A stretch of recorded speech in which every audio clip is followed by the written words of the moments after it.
এবার আপনাদের দেখাবো রেড রোডের ছবি, যে রেড রোডের মুখে বড় বড় দুটি কন্টেনার দিয়ে একেবারে রাস্তা আটকে দেওয়া হয়েছে। আর নবান্নমুখী যে রাস্তা, তাতে বাঁশ এবং লোহার ব্যারিকেড বেঁধে পোক্ত করা হয়েছে নিরাপত্তা।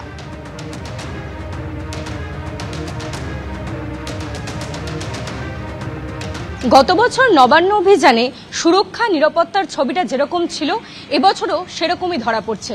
রেড রোডের একেবারেই সামনেই দেখা যাচ্ছে দুটি কন্টেনার রাখা রয়েছে এবং সেই কন্টেনার দিয়েই রাস্তা অবরুদ্ধ করে দেওয়া হচ্ছে।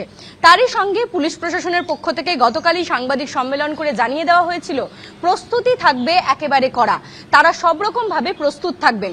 সেই মোতাবেক দেখা যাচ্ছে বাঁশের যে সমস্ত ব্যারিকেড, তার সঙ্গে লোহার ব্যারিকেডকে একেবারে বাঁধন করে শক্ত করে বেঁধে দেওয়া হচ্ছে, যাতে কোনো রকম ভাবেই এই নিরাপত্তা ভেদ করে কেউ ভিতর দিকে প্রবেশ করতে না পারেন। একদম নিশ্ছিদ্র নিরাপত্তা করা হচ্ছে পুলিশ প্রশাসনের পক্ষ থেকে। এই রাস্তা ধরেই সোজা গেলে যাওয়া যায় হেস্টিংস মোড় এবং তারপরেই নবান্নের যে রাস্তা, সেই রাস্তা। সে কারণেই এই রাস্তাকে একেবারে সিকিউর করার জন্য সকাল থেকেই, আমরা গতকাল রাতেই দেখেছিলাম এরকম বাঁশের ব্যারিকেড করে দেওয়া হয়েছে কলকাতার বিভিন্ন জায়গায়, এবং আজকে সকাল থেকেই দেখা যাচ্ছে এরকম বড় বড় কন্টেনার দিয়ে রাস্তা বন্ধ করে দেওয়া হচ্ছে। আর কিছুক্ষণের মধ্যেই এই রাস্তা সম্পূর্ণভাবে বন্ধ করে দেওয়া হবে, কারণ এই রাস্তা একেবারে নবান্নমুখী। সে কারণেই দেখা যাচ্ছে যে গার্ড রেল, ব্যারিকেড সহ বড় বড় কন্টেনার নিয়ে আসা হয়েছে।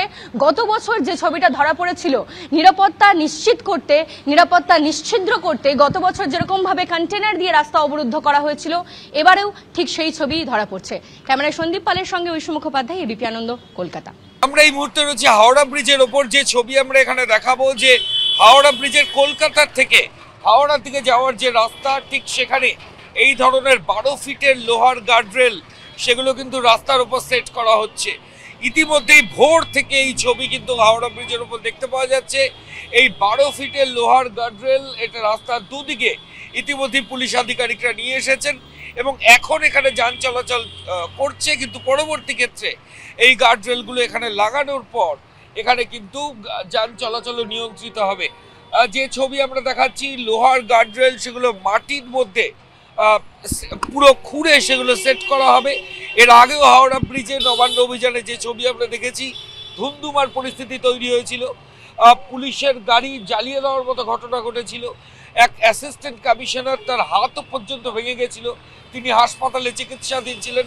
এরপরে ফের নবান্ন অভিযান এবং হাওড়া ব্রিজের ওপর পুলিশি প্রস্তুতির ছবি কিন্তু ধরা পড়ছে। ক্যামেরা শান্তনু দত্তের সঙ্গে ময়ূক ঠাকুর চক্রবর্তী, এবিপি আনন্দ, কলকাতা।